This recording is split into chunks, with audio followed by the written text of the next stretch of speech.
उन्होंने ये नहीं सोचा था मैं सिख हूं या ईसाई, उन्होंने एक ही चीज सोची थी, हमें फिरंगियों को इस देश से बाहर भगाना है। और आज भी आजादी की दूसरी लड़ाई है, हमें इन भ्रष्टाचारियों को इस पवित्र राजनीति से बाहर फेंकना होगा। क्योंकि फर्क इतना है कि हम पहले भी लड़ रहे थे, आज भी लड़ रहे हैं। पहले लड़ रहे थे हम चोरों से और अब लड़ रहे हैं चोरों से। फर्क इतना ही है, हम सन 47 से पहले गोरों से लड़ रहे थे और 47 के बाद हम चोरों से लड़ रहे हैं। इसीलिए आप सभी मेरे साथ बोलिए कि पहले लड़े थे गोरों से, पहले लड़े थे गोरों से, पहले लड़े थे गोरों से। इनकलाब, इनकलाब। ए बच्चों, तुम इस देश का भविष्य हो, तुम्हारी आवाज बुलंद होनी चाहिए। इन बड़े बड़े लोगों को दिखा दो कि आपको वक्त नहीं है तो कोई बात नहीं, हम आपकी संतानें हैं, हम अपनी इस देश का भविष्य, आप हमें कहते हो तो इस देश का भविष्य खुद तय करेगा कि हमारा भविष्य क्या होगा। इसलिए आपको बुलंद आवाज में बोलना है, बोले भारत माता की, भारत माता की। इंक्लाब, इंक्लाब, इंक्लाब। और आज अरे देखिए दिल्ली की क्या हालात है। अरे मैं 4 महीने वहां पर रहकर के आया हूँ, मैंने 70 विधानसभाओं का दौरा किया है। अरे क्या हालात बने हुए हैं। अरे वहां पर अरे बिजली का बिल चुकाने के लिए झुग्गी झोपड़ी के व्यक्ति को 18,000 रुपए देना पड़ता है। नल का बिल चुकाने के लिए वहां के एक व्यक्ति को 4,000 रुपए नल का बिल चुकाने के लिए पैसा देना पड़ता है। मैं ये आपको आगाह कर रहा हूँ कि आज जो स्थिति दिल्ली की है वही स्थिति कल राजस्थान की केजरी की होने वाली है। इसलिए जब तक हम एक होकर के साथ नहीं बनेंगे और हमारा साथ एक का साथ होना होगा।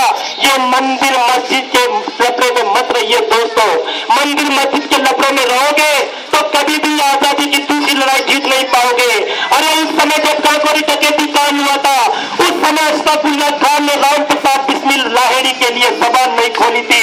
वो मरते मरते मर गया लेकिन जबान नहीं खोली। और जब राम प्रसाद बिस्मिल से पूछा गया तो उसने कहा कि अशफाकुल्लाह खान मेरा दोस्त जरूर है पर ये पता नहीं कि वो कहाँ है। अगर ये पता होता कि वो कहाँ है तो भी मैं नहीं बताता, क्योंकि हम सब ने एक साथ मिलकर तुम लोगों को आजादी की पारी के लिए, ये आजादी पाने के लिए कमर कसी है। और आज आजादी की दूसरी लड़ाई है। अगर आपका अरविंद केजरीवाल, अगर आप ये सोचते हो कि वो केवल नेता बनने के निकला है, अरे नेता बनने के लिए निकलता तो ये 12 साल नहीं लगाता। 12 साल हो गए इस व्यक्ति को इनकम टैक्स कमिश्नर की नौकरी को ठोकर मारे हुए, लेकिन उसको पता था कि आजादी की लड़ाई में मुझे भूमिका निभानी है। इसलिए मैं भी अपने घर से निकल गया। 4 महीने बाद मैंने अपनी अम्मी की शादी देखी थी। मैंने ये नहीं सोचा था कि मेरा क्या होगा, मैंने यही सोचा था कि जो भी मैं देखूंगा कोई नहीं रुकूंगा।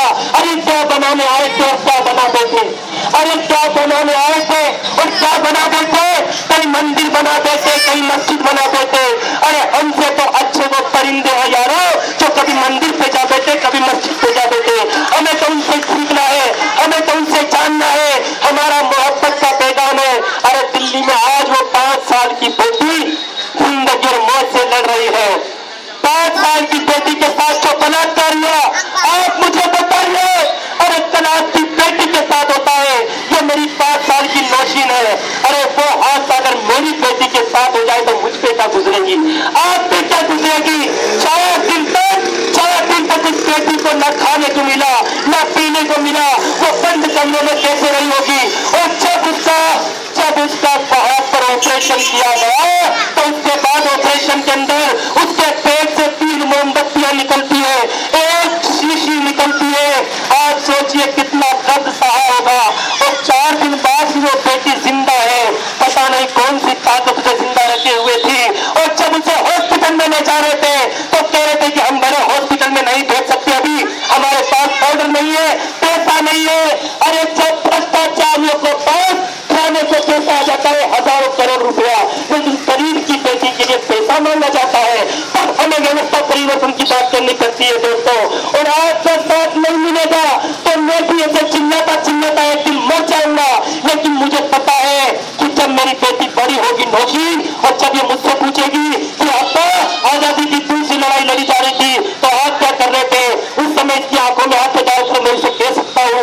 कलमकार नहीं है।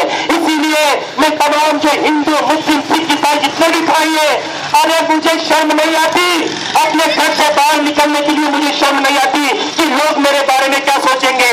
मेरे बारे में यही तो सोचेंगे कि ये बेवकूफ है, ये पागल है। अरे हाँ, पागल दीवाना तो वो भगत सिंह भी था जो हंसते हंसते फांसी का फंदा चूमा था। पागल दीवाना तो अशफाकुल्ला खान भी था। अरे पागल दीवाना वो 16 साल का खुदीराम बोस भी था, 16 साल का खुदीराम बोस जिसने हंसते हंसते फांसी का फंदा ले लिया था। इसीलिए दोस्तों कि वक्त आ गया है, अरे वक्त आ गया है, जो भी बात है वो मार दो, और देश को बचाना है तो इच्छाओं को मार दो। मैं जानता हूं मेरे बोलने से वो बेटी ठीक नहीं हो जाएगी, मेरे बोलने से वो बेटी ठीक नहीं हो जाएगी, लेकिन बेटी के लिए न्याय मांगना मेरा हक है। वो मेरी बहन है, वो मेरी छोटी बेटी है, मैं उसके लिए न्याय मांग सकता हूँ क्योंकि अल्लाह ताला ने मुझे ताकत दी है, अल्लाह ताला ने मुझे वो हुनर दिया है। इसीलिए आपका साथ मिलना जरूरी है। यहाँ पर जितने भी लोग खड़े हैं